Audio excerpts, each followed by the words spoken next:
IVM. Folks, welcome to Paisa Vaisa. I'm your host Anupam Gupta, B50 on Twitter, and this is the pre-budget special blockbuster event that's all over the media. You cannot avoid it. It's in your face, the union budget. It is a special budget, and we'll get into why, but you know, it's been a tough year for all of us. And of course, the stock markets are totally on a different zone. But we've been through a lot in this past financially, and we're going to talk about what to expect in today's budget. My guest, Madhu Chandade, head money control research at Network 18 Media. And let's get this started. Madhu, welcome to Paisa Vaisa. Thank you so much for doing this for our listeners. Yeah, thanks for having me on your show.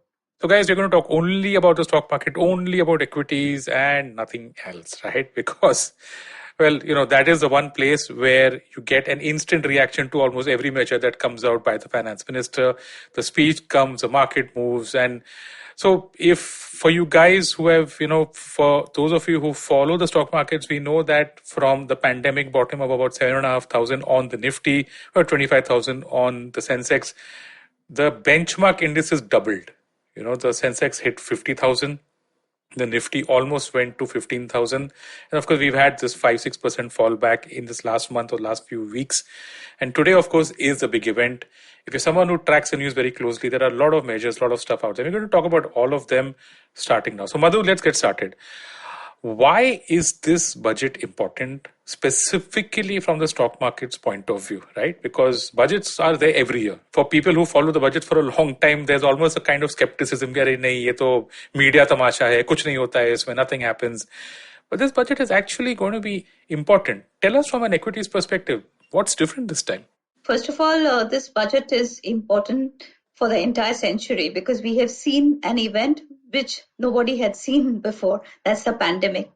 And more importantly, as you rightly pointed out, the market has had a stupendous rally from the bottom. And this has happened amid a very weak economic environment, right? So there is a disconnect between the real economy and the markets to speak of.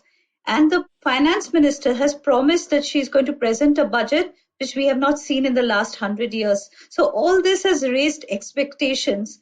And the bulls are clearly riding on the budget to, you know, make the next move. When I look back at this, I remember the late 90s, right? Because the last time we had something like this, it was called the Dream Budget. What was that? That was Chidambaram, I think 97 or 98. Yes, that was the Chidambaram budget, and this is going to be the best in the last 100 years. So let's see what it unfolds. I keep hearing that quote a lot on CNBC when I see it. So it's quite interesting because there are so many expectations and you've never really had a finance minister use such a specific phrase for the budget. Let's get into expectations because I think there are plenty.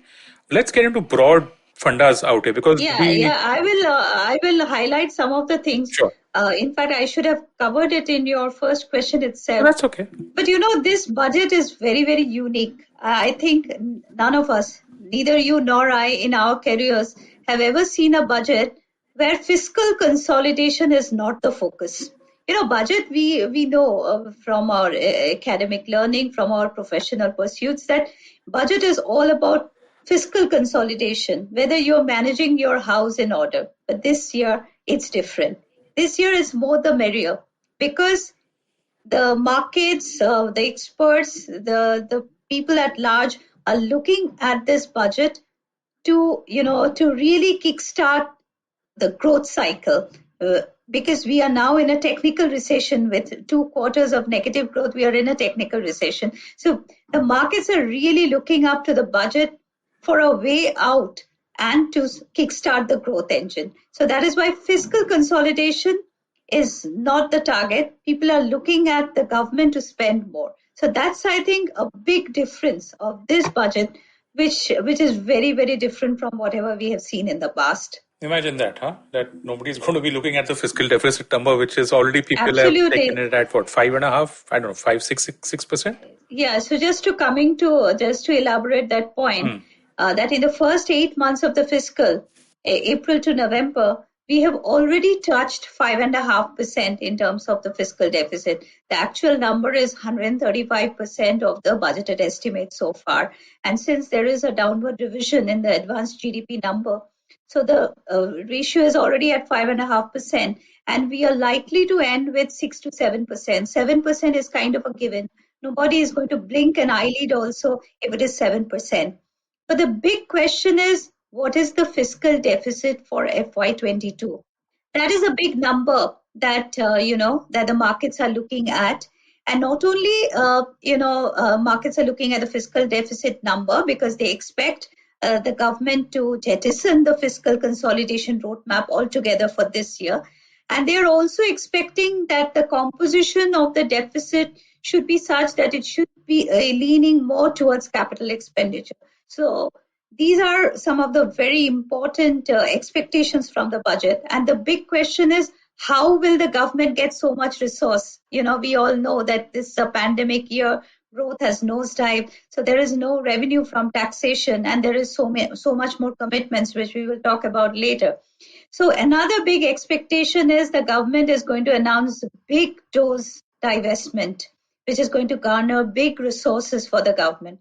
So in short, jettisoning of the fiscal consolidation roadmap, big expenditure, capital expenditure, especially directed towards infrastructure, and big move to garner resources in the form of disinvestment are three top expectations from this budget. Fantastic. Let's boil down into the second and the third, right? The first one I think is quite self-explanatory. So I want you to tell us about the disinvestment part, right? Because if you look at the last 10, 20 years, or at least since when disinvestment started back in the late BJP had started it, I recall somewhere in the 90s when Maruti was a very big bang disinvestment done. But since then, you have the target and then you've got the actual.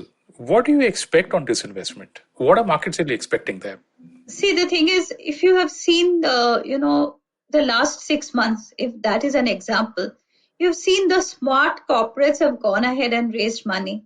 Each and every one has raised money. Whoever had any merit to raise money has raised money, except for the government.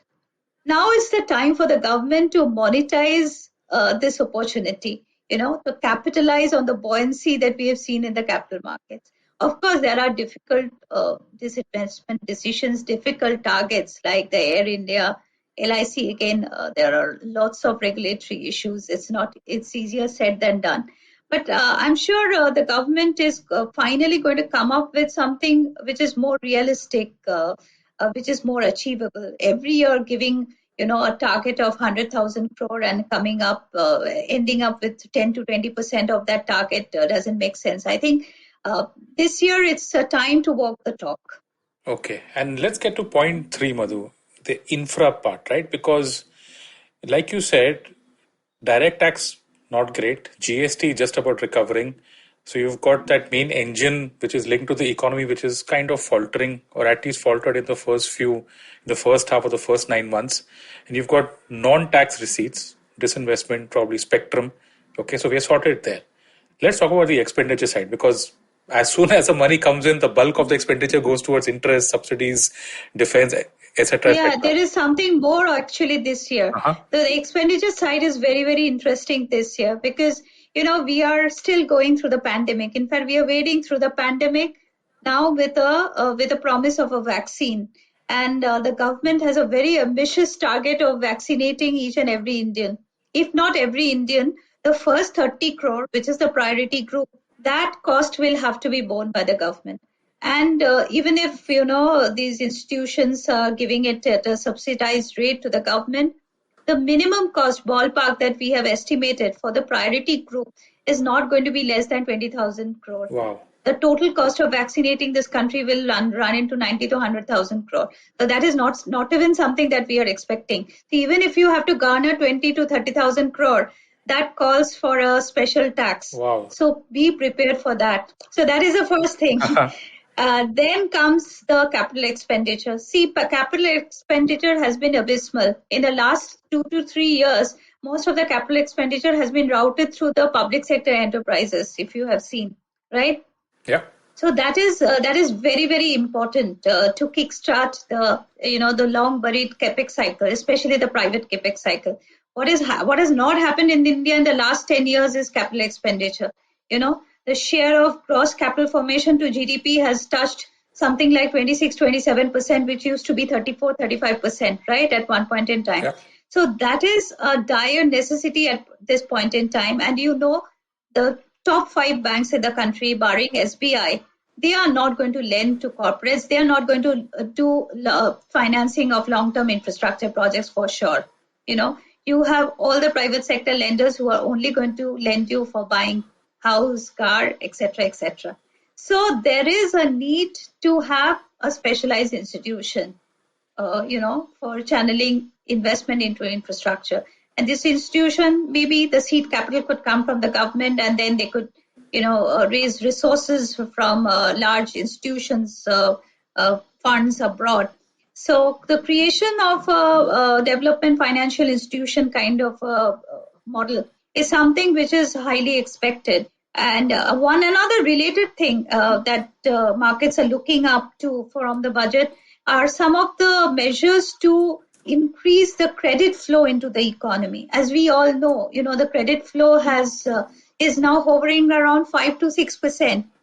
You can't expect to grow this country at 7 to 8% when your credit flow is 5 to 6%. So what are the ways to do it? One is the risk appetite has to come into the system, and the risk appetite cannot come just by asking banks to lend. So government has to first of all identify some large projects where they give all clearances, there's a sovereign guarantee, etc., so that lenders are more excited to lend to that kind of a project. So that could be one of the ways to address this issue.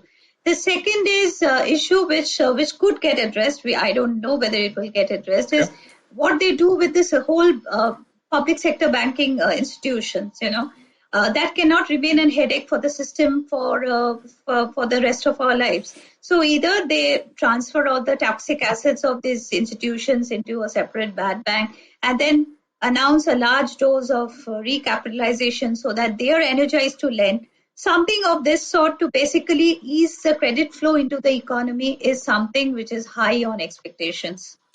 Okay, Madhu, I'm going to just run down, just to summarize for our listeners, okay, and just help me out here. The first thing you said was disinvestment, some kind of either large target or something new maybe, because maybe the achievable target, if I may say. Yeah, an achievable target on disinvestment. The second is probably a COVID tax, okay, because if I go by your estimate of 1,90,000 to 1 lakh crore total for vaccinating India, that's equivalent to almost 1 month of GST revenues. So probably an extra tax out there. Not sure how the market will take that because, or how effective this will be. Third is some form of a DFI, a development financial institution, which can focus on big picture, large projects in India, probably even throw in some kind of a project guarantee, sovereign guarantee, so that private players are enthused to, kickstart that process, because the government obviously doesn't have too much of money to directly invest large sums into infrastructure. And the last thing, I think the most interesting thing, but also a thing that I'm sure you probably hear each and every year for the last 4-5 years since, or at least since the IL&FS crisis started, some kind of a umbrella bad bank or some kind of a mechanism which will take the toxic assets of PSU banks and house them separately so that the banks can go ahead and lend. Have I summarized this?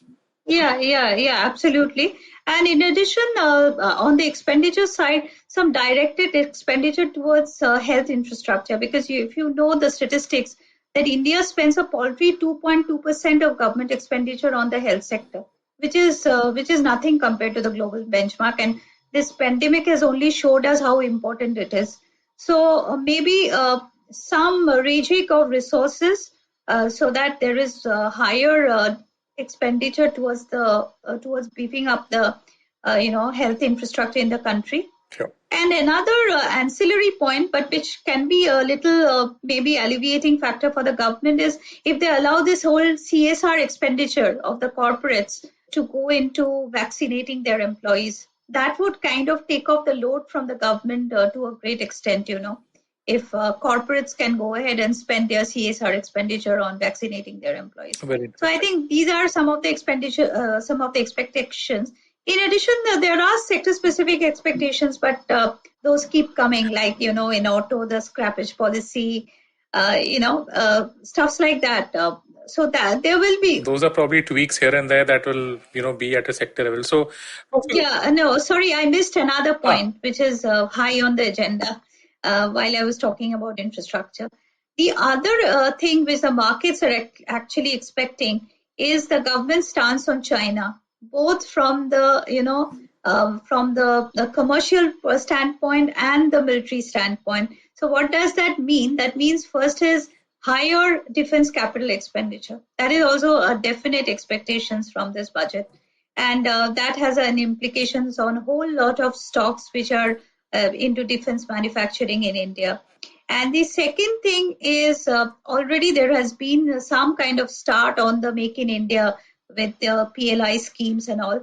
A further measure to give a boost to Make in India across sectors, maybe that will be expanded across sectors. That's one expectation. And the last is some kind of support to the worst affected sectors like like the hospitality, tourism, etc. Maybe some infrastructure status being granted to some of these sectors so that there are easier credit flow. So in sum, these are broadly what the markets are expecting from the budget. Sure. That's a nice list out there. Folks, we're going to take a small break out here. On the other side, when we come back, we're going to talk about sectors. As you would have heard, Madhu has already outlined quite a few sectors out here, but we're going to get into like the actual list of most of, probably the top 3 sectors that will be most affected by the budget. Don't go anywhere. We'll be right back with the pre-budget special. My guest, Madhu Chandra De, Head Money Control Research at Network 18 Media. Hello, everybody. Welcome to another great, awesome, amazing week on the IVM Podcast Network. If you're not following us on social media, please do. We're IVM Podcast on Twitter, Facebook, and Instagram. Would like to thank the sponsor on the network this week, Storytel and the Whole Truth Foods. We have a new show out this week, Candid Kannan with Siddharth Kannan. Sid K is a well-known RJ. He has an incredible show with some of the most amazing Bollywood celebrities. As part of the first week's episode, we're releasing 5 episodes at one time, so you can get your fill of Sid. You can hear him talk to Varun Dhawan, Anil Kapoor, Anurag Kashyap, Bhumi Pednekar, and a whole lot more. This week on the Edges and Sledges podcast with Varun DJ and Ashwin, hear them talk about the historic victory that India achieved at Gaba. Maruk Inayat had an amazing talk with Gul Panag. They spoke about the farmer protests and why Bollywood celebs are acting the way that they are. And finally, Shunya One is back this week. Shiladitya and me talked to Anirudh Singla from Pepper Content. We have a great lineup of guests coming up in the coming weeks, including Deepak Abbott, the co-founder of India Gold. Definitely check that out. And with that, let me get you back to your show. And welcome back to this pre-budget special on Paisa Vaisa. My guest, Madhu Chandra De, Head Money Control Research at Network 18 Media. And the first part of this episode, we spoke about the broad direction of the budget, why it's important from the market's perspective. Now we are going to get into the specific sectors. And I'm going to just recap the expectations that Madhu had outlined in the first part. So divestment, probably a COVID tax, a development financial institution, some kind of project guarantee for private players to invest in infrastructure, something for PSU banks, a boost to healthcare spend, defense spend, and a boost to probably Atmanirbhar Bharat and the PLI measures, and of course some kind of support to the hospitality and tourism sector. So, Madhu, these are all sectors that we've already mentioned in these expectations. From your perspective, give us a top 3 or top 5 sectors that you're going to watch out for on budget day from an equities perspective. Like, this is the sector that I'm going to watch for. Just an overview of these sectors, and how do you think things will shape out? So from the equities perspective, the one sector which has not done well, in fact, amid the pandemic, is capital goods. For obvious reasons, the order inflows have dried up. Execution has been next to nothing. So that is one sector where you could, the announcements in the budget, especially pertaining to capital expenditure of the government, any measures to improve the credit flow into the economy, all these are going to have a positive rub-off on the capital goods sector. So capital goods infrastructure is one sector that I will definitely be watching out for. So that's definitely our top priority. Related to that are the defense-related stocks, where there could be significant, these stocks have done well. They have the order book, but where execution could improve and there could be improved visibility. Suppose if there is a significant increase in defense capital expenditure, given the geopolitical situation that we are in. The other sector that I will be watching out for are financials, because I think this budget can do a lot for the financial sector. Because at the end of the day, financial stocks are a surrogate of growth. Today in India, we see some financials doing well because there is a dichotomy in the financial sector itself. There are some haves and some have-nots. But here I'm talking about a scenario where the sector as a whole can look up to the budget, because if this budget is positive for growth, this budget is going to be positive for the financial sector. So I wanted to break this down between that. Okay, you have PSU banks, private banks, NBFCs, because these are the three broad buckets. Of course, there are others like what's called non-lending entities like an insurance or an AMC. Forget that. Walk us through the broad buckets within the BFSI sector. What do you think is going to happen out there? See, the thing is, for private banks, I think, growth is obviously good. It's an icing on the cake. They're already eating the cake. It's an icing on the cake because they have raised money amid the pandemic. Their balance sheets are in great shape. They are beefing up provisions. So they are ready for the COVID shock. Okay. So I don't think it's going to move the needle incrementally. It's not going to move the needle much. NBFCs obviously more will come from RBI side than the budget. But of course, if it's positive for growth, if it is positive for other sectors of the economy, then there is more avenue to lend. So at least the top tier in NBFC stands to gain. But whether delta could be maximum is for the PSU banks, because they have not done anything for themselves, and that's for obvious reasons. Right. And a budget can actually make a difference in terms of if there is a cleaning up of the toxic asset, if there is recapitalization. And another point I need to add, that is why it is important. See, one thing can break the rally in Indian market, and that is interest rate. Globally, interest rate makes or break the rally in equity markets. We all know that. So how the government is garnering resources, how much of it is coming through market borrowing, how much of it is coming through other sources, whether it's tax or non-tax, that's going to have an important implication for the financial sector and for the equity markets in general. So that is not something that we can ignore. Just coming back to the PSU bank side, Madhu, tell us the best case scenario out here. Because I think that the market has already built in a lot of skepticism, right? Because you're still in a scenario where if you look at the aggregate market caps of the private banks versus the PSU banks, that gap is still huge. What do you think would be something that, that would fulfill the market expectations, which are already pretty low on PSU banks? What do you think would really surprise them? See, the thing is, market expectation, as you rightly pointed out, on PSU banks is very low. Market doesn't expect PSU banks to create a magic. Any which ways, the only PSU bank which kind of counts is SBI, which is doing reasonably well, and they can raise resources on their own. So they don't need to look up to the government for resource support. What could satisfy the market is some kind of a reform measure. Suppose if there is an announcement that they are going to allow higher private sector participation in the stake sale of PSUs. So there's a first move to privatize the PSUs, or they are just going to restrict to 2 to 3 large PSU, and that's about it. And they are not going to pump in this equity, which has so far gone down the drain on the remaining PSUs. Those are some of the measures which will be seen extremely positively. Okay. Because then the government is really talking seriously about nurturing the health of the financial sector.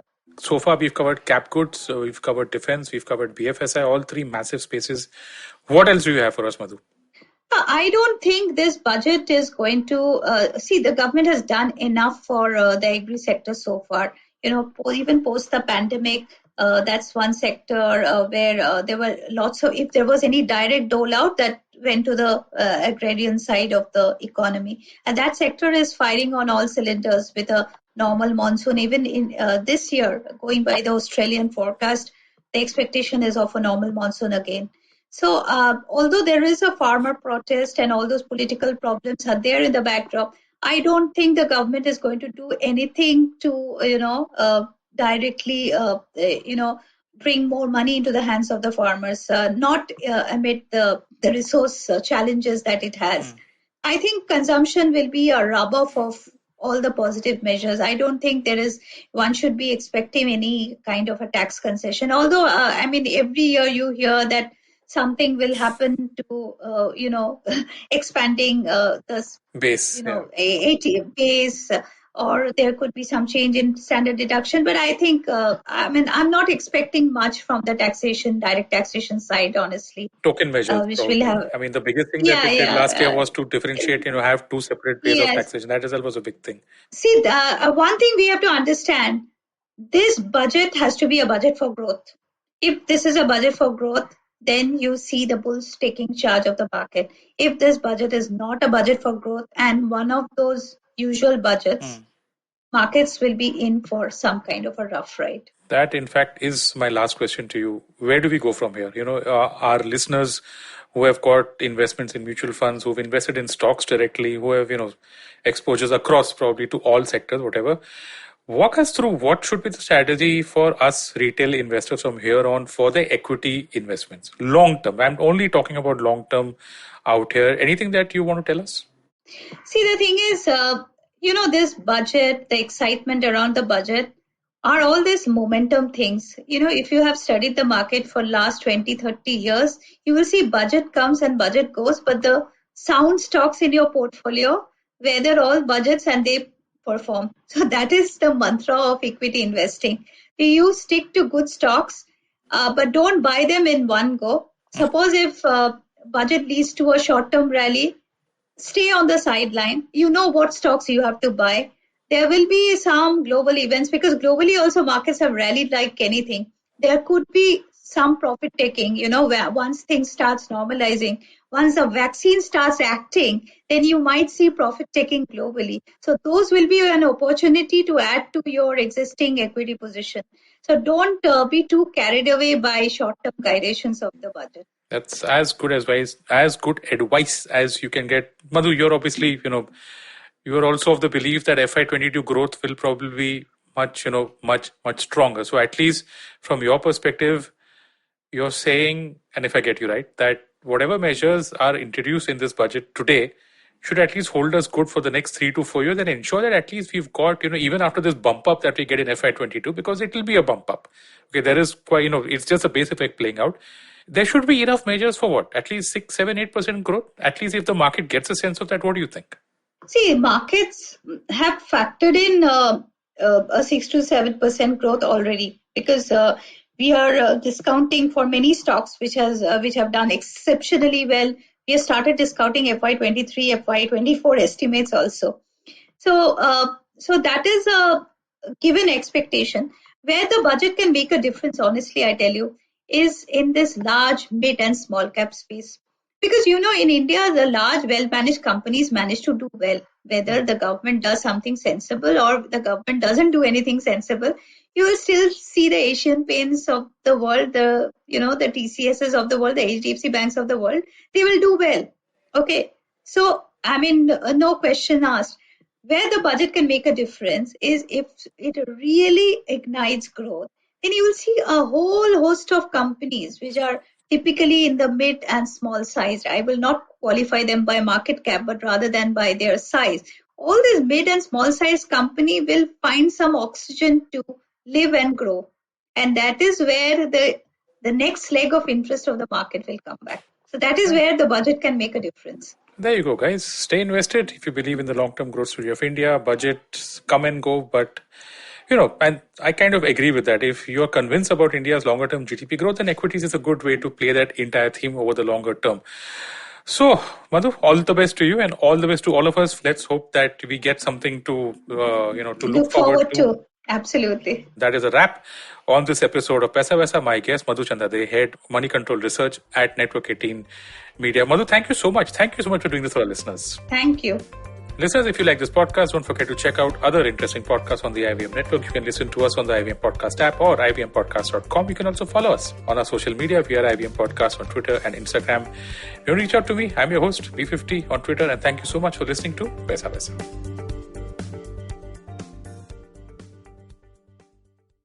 No material on the show should be considered as financial advice. The material on the show is for informational purposes only. Please consult a financial advisor before taking any investment decision. We live in an age of disruption, of immense change in every aspect of work, life, and business. But is the old way of doing things truly dead? And are we ever going to stop saying the new normal? Join me, Varun Dugirala, on Advertising is Dead every Tuesday as I talk to entrepreneurs, leaders, creators, and change makers from across business, media, marketing, and beyond to dig a little deeper into how we got here, what we're doing now, and where we're headed. You can catch all the episodes of Advertising is Dead on the IVM Podcast website, app, or wherever you get your podcast from. 2020 is a difficult year. A global pandemic, protests, elections, recessions. You get the picture. What we need is a space where we can have nuanced discussions about global affairs and foreign policy. That's where I come in. My name is Hamsini Hariharan and I host the States of Anarchy podcast. Every second Tuesday, I speak to experts in the field of international relations to make a little more sense of the world. So join me on the IVM podcast app, website, or wherever you're listening to me right now.